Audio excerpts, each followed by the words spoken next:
আজকে ঘুম থেকে উঠেই দেখি ঝুম বৃষ্টি বাহিরে। আর বাহিরে বৃষ্টি হবে, বাসায় খিচুড়ি হবে না বাঙালিদের, সেটা তো হতে পারে না। তো হ্যালো এভরিওয়ান, আসসালামু আলাইকুম। আশা করি সবাই ভালো আছেন। আমি আলহামদুলিল্লাহ ভালো আছি এবং আমার ছেলেও আলহামদুলিল্লাহ ভালো আছে। ওর জন্য সবাই দোয়া করবেন। এই তো সকালবেলা ঘুম থেকে উঠেই তার দুষ্টুমি শুরু। আর ছেলেরা বোধহয় একটু বেশিই দুষ্টুমি করে মেয়েদের থেকে। তো যাই হোক, চলে আসলাম তার জন্য নাস্তা বানাতে। তো আজকে তার জন্য নাস্তায় থাকবে একটা ডিম পোচ আর 1 কাপ দুধ। সে সাধারণত সকালে উঠে ওরকমভাবে কিছুই খেতে চায় না, যতটুকু আমি খাওয়াই একটু জোর করেই খাওয়াই। সব বাচ্চারাই কি এরকম বলতেই পারে না, আবার অনেক বাচ্চাদের দেখি নিজে নিজেই অনেক খাবার খেয়ে নেয়। তো এই তো ঘুম থেকে উঠে আমার ঘরের খুবই বিধ্বস্ত অবস্থা। তো আগে ঘরটা গুছিয়ে নিলাম। যতই কাজবাজ করি ঘর যদি এলোমেলো থাকে তাহলে ওইরকমভাবে ভালো লাগে না। আমার যেটা মনে হয়, জানি না কার কি মনে হয়। তো আমি ঘরটার গুছিয়ে তাকে ডাক দিলাম যে খাবার খেতে আসো। সে চলে গেছে আগেই তার কাজিনের সাথে খেলা করতে। তো ডাকলাম, এই তো আসলো। না, আমি খাবো না বলে আবার চলে গেল।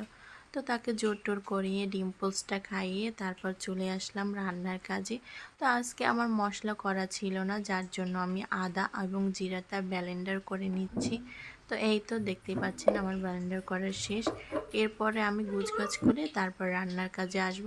আর তার আগেই আমার বাবা সোনা চলে আসলো। সে আইসক্রিম খাবে, তার জন্য যে আইস ললি বানিয়েছিলাম লেমন, সেটা খাবে। তো এই তো এখন আমি খুলে বের করে দেব। আর এই ঠান্ডার মধ্যেও তার ঠান্ডা খাওয়ার বাহানাই শেষ হয় না। তাই আমি ভাবলাম যে বাহিরেরটা খাবে, তার থেকে বাসাই করে দিই। দেখতেই পাচ্ছেন অনেক সুন্দর হয়েছে এবং ফ্লেভারটাও ভালো হয়েছে, ফ্রেশ লেবু দিয়ে করা হয়েছে তো, যার জন্য অনেক টেস্টি ছিল। সে বলতেছে, মাম্মা বাসারটা ভালো না দোকানেরটা ভালো? তো আমি বললাম বাসারটাই ভালো, দোকানের খাবারগুলো কিভাবে কি বানায় আমরা তো জানিও না। যাই হোক, তাকে দিয়ে চলে আসলাম কিচেনে। এই যে খিচুড়ির কথা বললাম প্রথমেই, তো সেই খিচুড়ি রান্না করব। এখানে পোলাওয়ের চাল নিয়ে নিয়েছি, সাথে 2 রকমের ডাল, মসুর ডাল এবং মুগ ডাল, দুটো মিক্স করে নেব। আর মুগ ডালটা আমার আগেই ভাজা ছিল, আমি ভেজেই রেখেছি। দেখতেই পাচ্ছেন এখানে আমি পরিমাণ মতন যতটুকু আমাদের দরকার ততটুকু নিয়ে নিয়েছি। মা ছেলে খাবো।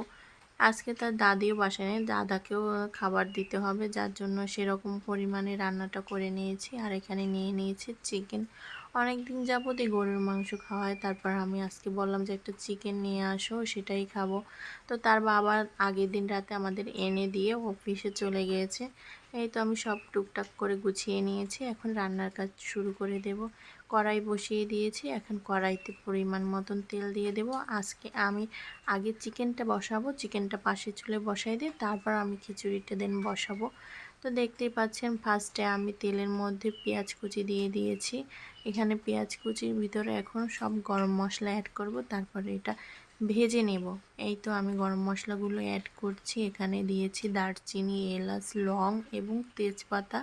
তো দিয়ে ভালোভাবে একটু তেলের উপরে ভেজে নেব।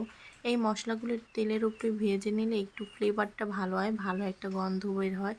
তো দেখতেই পাচ্ছেন খুব সুন্দর করে ভেজে নিয়েছি। আর পেঁয়াজটা যদি একটু ব্রাউন কালার করে ভেজে নেওয়া যায় তাহলে তরকারির কালারটা কিন্তু খুব সুন্দর আসে। অনেক বাসায় দেখা যায় ঝালটা বেশি খাওয়া যায় না, যার জন্য গুঁড়ো মরিচটা কম দিলে কিন্তু তরকারির কালারটা খুব একটা ভালো আসে না। তো এখানে পেঁয়াজ বাটা, রসুন বাটা, আদা এবং জিরা সবগুলো দিয়ে ভালোভাবে নেড়ে চেড়ে ভেজে নিচ্ছি। মশলাটা ভাজার উপরে কিন্তু রান্নার অনেকটা টেস্ট নির্ভর করে। তো সুন্দরভাবে ভেজে নিয়েছি অফ ক্যামেরায় অনেকবার।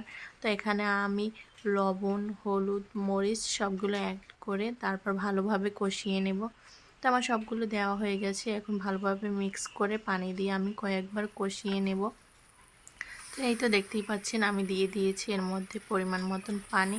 তো আমি কয়েকবারই এখানে পানি দিয়ে কষিয়ে নিয়েছি। এই যে আমার মশলার তেলটা ছেড়ে দিচ্ছে আস্তে আস্তে। তো এই তো মশলার তেলটা ছেড়ে দিয়েছে, এখন আমি এখানে চিকেনটা অ্যাড করব। তো এই তো চিকেনটা আমি দিয়ে দিচ্ছি, বা চিকেনটা দিয়ে আলুটা দিয়ে আমি ভালোভাবে এটাকে কষিয়ে নেব। আলুটা আমি সব সময় এই পোলট্রি মুরগির সাথে একসাথেই দেওয়ার চেষ্টা করি।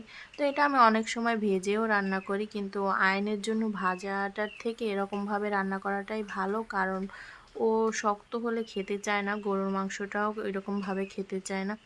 তো তো চলেন আপনাদের সাথে আজকে একটা আমার দুঃখের ঘটনা শেয়ার করি। তো এই যে দেখতেই পাচ্ছেন আমার মুরগির ফার্ম, এই যে বাচ্চাগুলো, এগুলোর 35টা মুরগি ছিল আমার। কি হয়েছে বলতেই পারি না, অনেক ওষুধ খাইয়েছি, অনেক কিছু খাইয়েছি, কিন্তু কোনো কাজ হয়নি, আমার মুরগিগুলো মরে গিয়েছে। আর যে পাশে দেখতে পারলেন অনেকগুলো ডিম, সেখানে একটা উমে বসিয়েছিলাম, সে মুরগিটা উমে বসেও মরে গেছে, সেটাও তো গেছে গেছে, আমার ডিমগুলোও গেছে। তো এখানে আমি পোলাও পাতাগুলো নিতে আসছি, খিচুড়ির ভিতরে দেব। এটা খিচুড়ির মধ্যে দিলে আলাদা একটা সেন্ট আছে, এটা মানে ঘ্রাণটা খুব সুন্দর হয়। জানি না কে কে চিনেন, আমরা প্রায় খিচুড়ি রান্না করলে, পোলাও রান্না করলে এটা দেওয়ার চেষ্টা করি। তো এসে বললাম বাসায়, এই যে আমার বাবাটাকে বলেছি দাদাভাইয়ের কাছে গিয়ে বলো আমার মোর কাঁচামরিচ লাগবে। তো আমাদের কাঁচামরিচ গাছ আছে, সেখান থেকে সে কিছু কাঁচামরিচ নিয়ে আসছে।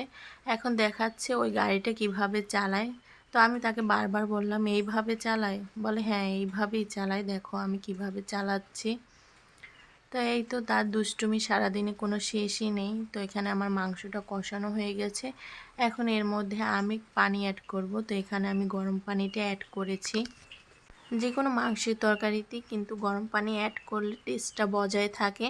সব সময় আমি অনেকগুলো রান্নার ভিডিও দেখি, অনেক রান্নার ভিডিও দেখি, আমি সারাদিনের বোধহয় অনেক রান্নার ভিডিও দেখি, কারণ আমার রান্নার ভিডিও দেখতে খুব ভালো লাগে এবং রান্না করতেও ভালো লাগে। যদি কেউ আমার রান্নার প্রশংসা করে আমার খুবই ভালো লাগে। আবারও আলহামদুলিল্লাহ অনেকেই আমার রান্নার প্রশংসা করে, ম্যাক্সিমাম মানুষই বলে যে আমার হাতের রান্না ভালো। জানি না কতটা ভালো, না মন রাখার জন্য বলে আল্লাহই জানে। যাই হোক, আমার হাজবেন্ড ভালো বলে সেটাই আমার অনেক পাওয়া, কারণ মূলত সেই আমার প্রতিদিন রান্নাটা খায়, আর যে প্রতিদিন খায় সে ভালো বললেই আমার কাছে ভালো মনে হয়। তো এখন আমি পাশের চুলায় ওটা বসিয়ে দিয়ে এখানে খিচুড়িটা বসিয়ে দিলাম। তো আমি ফার্স্টে তেল দিয়ে দিয়েছি, তার মধ্যে গরম মশলা, দারচিনি, এলাচ, লং, তেজপাতা এবং পেঁয়াজ বাটা, রসুন বাটা এবং আদা, জিরা এগুলো দিয়ে ভালোভাবে ভাজতে বসিয়ে দিয়েছি। আর এদিকে আমার ছেলে ফাঁকে কখন যেন বাহিরে বের হয়ে কাদা পানি মেখে বাসায় চলে আসছে, এখন এই যে সাবান দিয়ে হাত ধুচ্ছে। যাই হোক, আমার মশলাটা ভাজা হয়ে গেছে, এর মধ্যে আমি এখন মশলা অ্যাড করব। মশলা বলতে সেরকম কিছুই না, আর পোলাও চালে খিচুড়ির ভিতরে খুব একটা মশলা দিলে কিন্তু ভালোও লাগে না, আমার যেটা মনে হয়। যখন আমরা রেস্টুরেন্টের খিচুড়িগুলো খাই দেখবেন ঝরঝরা, ওরকমভাবে মশলা না, কিন্তু ভালোই লাগে। তো এটার ভিতরে আমি দিয়ে দিয়েছি লবণ আর পরিমাণ মতন হলুদ। এখানে কাঁচামরিচও অনেকে অ্যাড করতে পারেন, আমি কাঁচামরিচটা অ্যাড করলাম না, কারণ আমার ছেলে ঝাল খেতে পারে না, যার জন্য আমি কাঁচামরিচগুলো পানিতে আস্তই দেব। তো এই তো দেখতেই পাচ্ছেন আমি পানি দিয়ে ভালোভাবে বসিয়ে দিয়েছি, এখন এর মধ্যে আমি অ্যাড করব সেই সুগন্ধি পাতা, পোলাও পাতাটা আর কিছু কাঁচামরিচ দিয়ে এখন আমি একটু নেড়ে তারপর ঢাকনা লাগিয়ে সেদ্ধ হতে বসিয়ে দেব। আর এদিকে আমার চিকেনটাও রান্না হয়ে গেছে, দেখতেই পাচ্ছেন আমি কোনো ঝোল রাখিনি। আর এই যে মাশাআল্লাহ আমার খিচুড়িটা খুবই মজা এবং ঝরঝরে হয়েছে। তো সব কাজ বাজ সারে এখন গোসল করে এসেছি, এখন আমার শ্বশুরকে খাবার দেব, তারপর আমরা খাবার খাবো। তো তার জন্য খাবার বেড়ে নিয়েছি। তো বিকেলে একটা ঘুম দেওয়ার পরে দেখি আইনে বাবা বাসায় চলে আসছে, এখন আসছি চা করতে, বাহিরে ঝুম বৃষ্টি হচ্ছে সন্ধ্যের পরে। তো এই তো এখানে চা বসিয়ে দিলাম। আর এই তাই বন্ধুরা দেখো আইনের নতুন খেলনা, এই যে আজকে শুনছি বাবা। আজকে কিনেছে। আর কি বলবো, আর বাবা ওই একটা লাইট খেলছি যে ওই দোকানি। তার বাবা আরেকটা খেলনা আসছিল, সেটা পাল্টাইয়ে আরেকটা নিয়ে আসছে। তাই টেলিফোনটা বাজাও বাজাও বাজাও, এই দেখো।